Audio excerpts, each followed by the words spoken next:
It's about as epic a Canadian journey as you can get. Today, the Canada C3 expedition arrives in Victoria after 150 days on the water. It's a signature project for Canada's 150th anniversary of Confederation. The vessel, the Polar Prince, embarked from Toronto. It traveled to the Maritimes before heading north through the Northwest Passage, around Alaska, and finishing in British Columbia. Along the way, Canadians from different backgrounds visited with communities. And for more on the project, we're joined now by Jeff Green. He is the founder and leader of the C3 expedition, and we reached him on the ship just outside of Victoria's Harbour. So thank you for joining us on this Saturday. You are less than an hour away now from completing that journey. So how are you feeling? Well, I'm a bit speechless, which probably isn't good for an interview. But I'm feeling a lot of different emotions. Definitely a lot of pride and excitement. A bit of sadness as well, because this 150-day journey is essentially an hour away from its end. From coast to coast to coast, 25,000 kilometers. We left Toronto Harbour in the Great Lakes exactly 150 days ago. And here we are on time in Victoria. It's hard to believe, actually.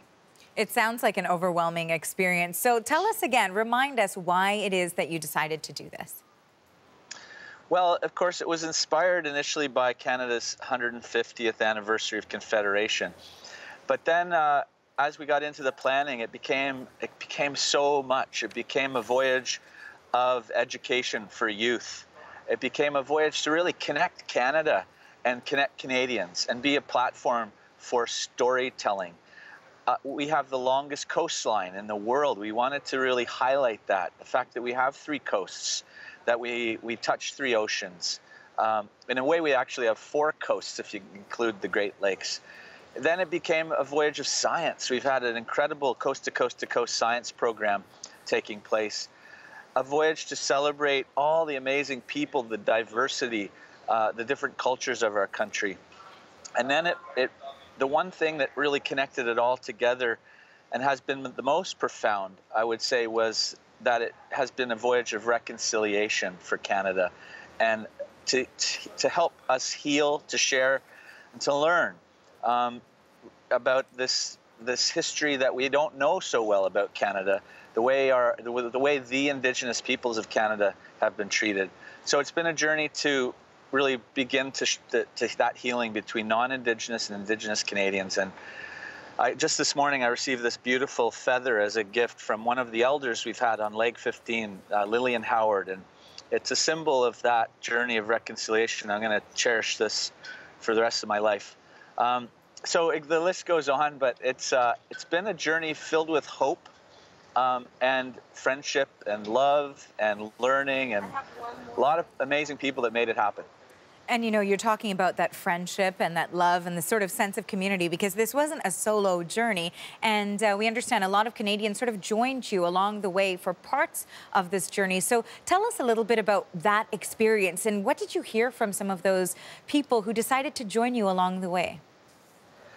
So the journey was divided into 15 10-day legs, and on each of those 10-day legs we had a different cross-section of Canadian society, a mini Canada, if you will, of scientists and artists and youth and elders and Indigenous leaders, etc., politicians from every party. And it was, you know, they were here as the eyes and the ears and the voices for the rest of the country, and the taste buds, to share this journey. The 400 participants had a life-changing experience, there's no doubt, but their role was to bring it to life for the rest of the country. And we're really thrilled to share that 20 million Canadians have followed the journey and been touched by it. And I hope, you know, because of what happened here, it was so real. There were tons of tears and joy and laughter and very, very emotional moments. That allowed us to share something genuine with the rest of Canada. And just finally, Jeff, I wanted to ask you, when you were setting out on this, what were you hoping to accomplish? And now that you're at its close, really, were your goals met? Yeah, we've accomplished much more than I had hoped, more than I could have even imagined. So, Yeah, it's not the end. You know, this is the beginning of many things to come. The legacies of Canada's C3. Yeah, I feel a great sense of gratitude and hope and positivity right now. So many, we had 110 different partners across the country that have made this possible. So I want to thank all of them.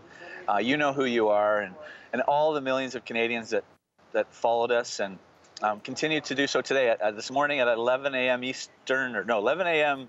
Pacific, 2 p.m. Eastern, or maybe I'm mixing those up.